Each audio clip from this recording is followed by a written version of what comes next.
Good morning. It's Thursday, April 6th. And you know that after Trump was arraigned on Tuesday, he went home to Mar-a-Lago and gave a speech to his loyal followers. A speech that was riddled with false claims. He pleaded not guilty to all charges on Tuesday, and that was expected. And I believe he's being treated with kid gloves. And he has his Secret Service men marching around with him. But he still continues to lie, still continues to tell tales about how his life has gone and what a great job he did as president, etc., etc., etc. Well, anyhow, Donald was continually inaccurate when he pivoted to the subject of the federal investigation into his handling of official documents.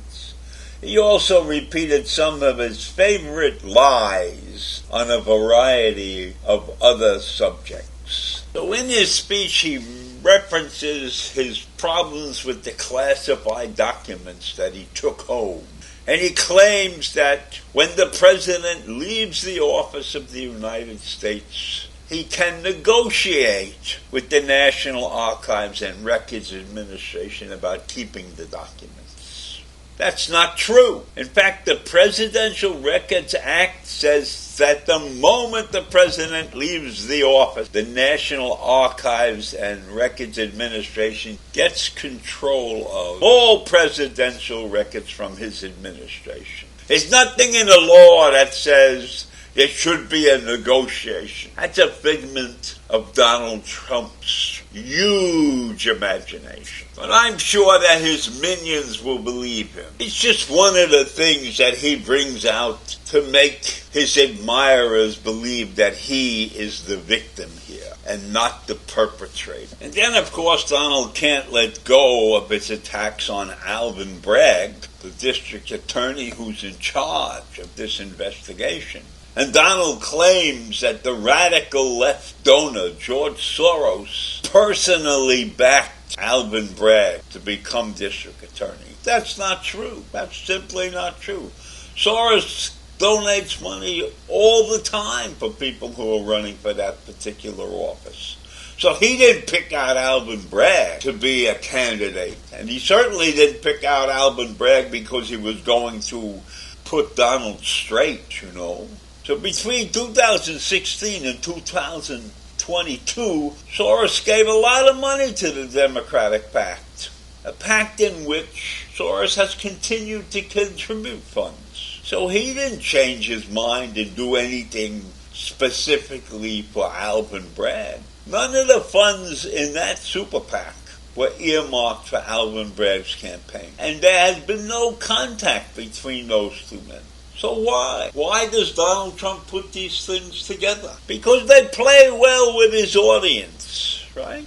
And let us not forget that George Soros is frequently attacked by the anti-Semites in this country and the world, perhaps. He's a target of anti-Semitic conspiracy theories, painting the Jewish philanthropist as a puppet master. Well, I can tell you that there are many who contribute to the Republican parties that could be considered puppet masters too. So if you're a big contributor and you oppose Donald Trump, then you can be looked upon as an evil puppet master. But it's not true in the case of Bragg and in the case with Soros. And maybe the most outlandish untruth that Donald proposed during this speech is the claim that nobody found anything wrong with the Trump call to Raffensperger to get him 11,872 votes so that he would have won the election in Georgia. He's claimed that nobody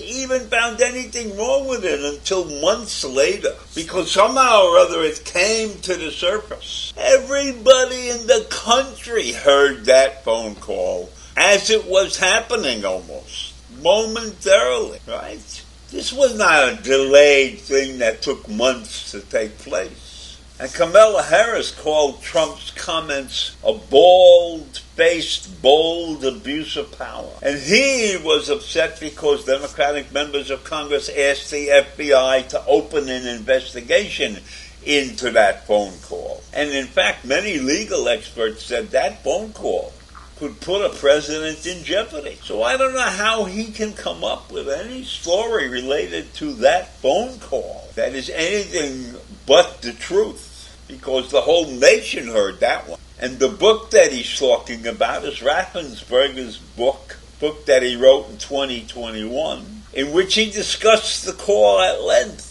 And by then it was more than 8 months after the fact. So how he could say that nobody found anything wrong with that phone call is pure insanity. The man is not capable of telling the truth about anything. And of course he has to talk about the election that he lost. Right? And his previous claims supposed about ballot box stuffing by election workers in Georgia have been thoroughly investigated and proved to be not true. There's no sign of any such illegality.